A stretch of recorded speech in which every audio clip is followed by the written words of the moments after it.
سيدنا كريم صلى الله عليه وسلم ইংলিশে পুলিশের দরবারে গেলে পুলিশের দরবার থেকে কখনো ঘৃণা বিদ্বেষ এগুলো শিক্ষা দেওয়া হয় না। পুলিশের দরবারে কাউকে ঘৃণা করো, অপছন্দ করো, একে অপরকে ছোট করো, এগুলো যদি কোনো জায়গা থেকে আসে সে ওলি নয়। পুলিশের দরবারে শুধু মুসলমান নয়, শুধু যে কোনো বিশ্বাসী, যে কোনো পশু জানোয়ার যদিও আসে তখন তার দরবার থেকে কখনো সে মারুম হইয়া যায় না।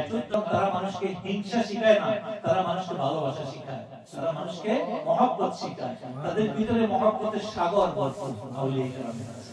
সেজন্য এই তালিমে ইয়াটা বলছে পুলিশের দরবারে যাওয়ার পরে আমাদের মিয়া হুজুর দামাত কুরসিয়া উনি যখন গেছে ওনার পীরের সাথে, তো ওনারা বলছে যে কি নিয়ে আসছো। উনি তখন ব্যবসা করতেন, পরিবার ছিল, অনেক কিছু ওনার থেকে ছুটে গেছে, ব্যবসাও চলে গেছে।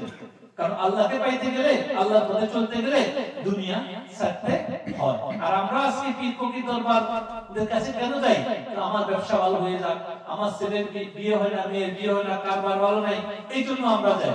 সেজন্য আমাদেরকে উচিত আমাদেরকে আল্লাহকে পাওয়ার জন্য, আমাদের ভিতরে যে কমি আছে সেগুলো দূর করার জন্য আমাদেরকে আউলিয়া কেরামের দরবার, খানকা এগুলাতে যাওয়া উচিত। এখান থেকে আপনাকে আল্লাহ মিলবে। দুনিয়াতে সমস্যা থাকবেই, এই দুনিয়াতে সমস্যা থাকবে আমাদের ভুলের কারণে হচ্ছে, ভুলের কারণে যখন হচ্ছে সেটাকে সংশোধন করি আমরা কিভাবে আল্লাহ পাইতে পারি। সেজন্য আউলিয়া কেরামের খানকা দরবার এই সমস্ত জায়গায় যাওয়া উচিত।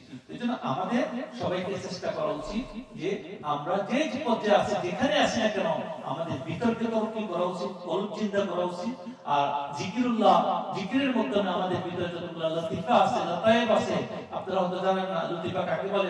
আমরা অনেকেই জানেন যারা তরিকা মানে, যেরকম 7টা লতিফা বিভিন্ন ভাবে তালকিন আছে, সেগুলো একে অপরের জিকিরের সাথে এটাকে জিন্দা করা হয়। আল্লাহ রাব্বুল আলামিন আমরা এই দরবার আলহামদুলিল্লাহ হযরত আব্দুসাই রাহমাতুল্লাহ আলাইহি শাহেদ আকশমান আসিস্তি কাদরি আমাদের মিয়া হুজুর দামাত কুরসিয়া থেকে আমরা কাদরি সরওয়ারদি, তারপর বিভিন্ন ভাবে আমরা বিভিন্ন মাশায়েখ কেরামের নজরে করমে এই দরবার এখানে প্রতিষ্ঠিত।